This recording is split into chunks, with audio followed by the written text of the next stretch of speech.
In this video, I'll be walking you through the beginning of the first lab and demonstrating some of the features of the Jupyter Notebook environment that you'll be working with.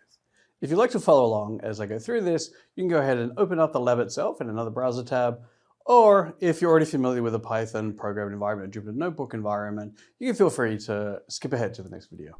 When you're in this course, you can find this particular lab inside week 2 here, where it says Lab, Air Quality, Explore the Data. And then when you click Launch Notebook, your lab will open up in a new browser tab that will look something like this. This is a really popular format for prototyping programming applications known as a Jupyter Notebook, which is an open source web application that you can use to create and share documents that contain code, visualizations, and text. From now on, I'll be referring to this environment simply as your notebook. And so you can scroll down for a quick look at what's in this notebook. You'll notice that there are blocks of text and blocks of code, and in general, the text will include instructions or descriptions of what the code is doing. As you run each of the code cells, you'll see some output from the code. In general, the notebook will be in a folder with some other files like datasets and other code files, and you can see what else is in the folder by clicking up here on the Jupyter icon. So in this case, we have a folder with the data in it. And this file right here is the same dataset we were looking at in the spreadsheet in the last video. It is now shown as a so-called comma-separated values or CSV format file. This file that ends in IPYNB is the notebook itself that you were just looking at. And then in this file called utils.py, we've put some of the code you'll be using in this notebook.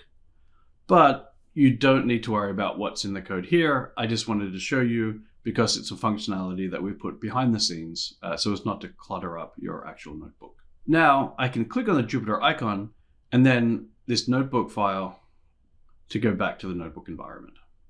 The way these notebooks work is that you need to start at the top and run each of the code cells sequentially. Each of the subsequent code cells will be able to build on the actions you took in the previous cells. So if you're familiar with programming but not notebooks, you can think of this as a step function pausing through your application rather than it running all in one go. The way to run a code cell is to first select that cell and then press the Run button here at the top. You can also press the Shift and Enter keys together as a keyboard shortcut to run the code cell. So I'll go ahead and run this first code cell at the top of the notebook. And what this cell is doing now, it's just importing a bunch of Python packages that we'll need for this lab. And this is a common first step when running Python programs in a Jupyter notebook. The first step is importing the various packages that you'll need. And you can see we're also importing that utils file that you saw just a minute ago to be able to use the functions in that file as well. Like I said, that code could have been in this notebook, but it's not something we're looking at or changing here. So it's just for convenience that we've put it into a different file. As I scroll down, you can see that the next thing we're doing is to read the data again. And so again, I'm going to run this cell by selecting it and hitting the Run button. And this might take a few seconds to run. Okay, and now you can see it has printed some output. And so what this code is doing is with this first line I'm reading in that same file, the CSV file that we were looking at in a spreadsheet in the last video. After we've read in the data file, we're doing some modifications to the data that we're importing so that we can more easily use it. So here we're just converting the date time in that CSV file into a date time that is more easy for us to manipulate within the code. And you can see as well that we're pre-labeling the different PM values. And because we're teaching this course in English, we're auto-translating from ozono to ozone. And now with this next line, we're printing out the first 5 lines of the data set, which is just an easy way to see that the data was read successfully. Now, it's possible that while clicking around in here and running the code, you inadvertently introduce a typo into the code, like even something as simple as adding an additional space, which is something that Python is very sensitive to. Then, when you try to run this cell, you'll get an error like this.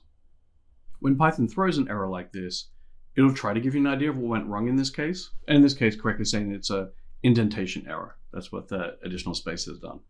But if you're not familiar with Python, these error messages might look a little bit confusing.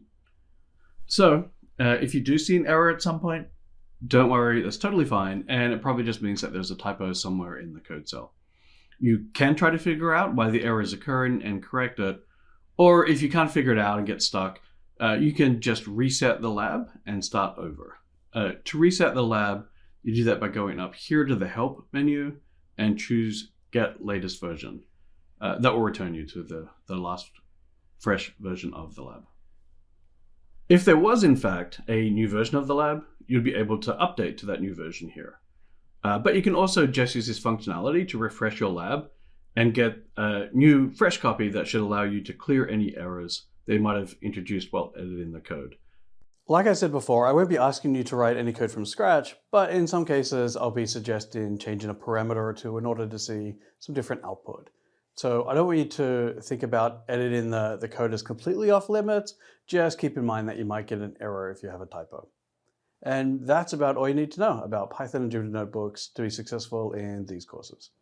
In the next video, I'll step through the rest of this lab where you'll get to explore the data to get a clearer sense of what you're working with.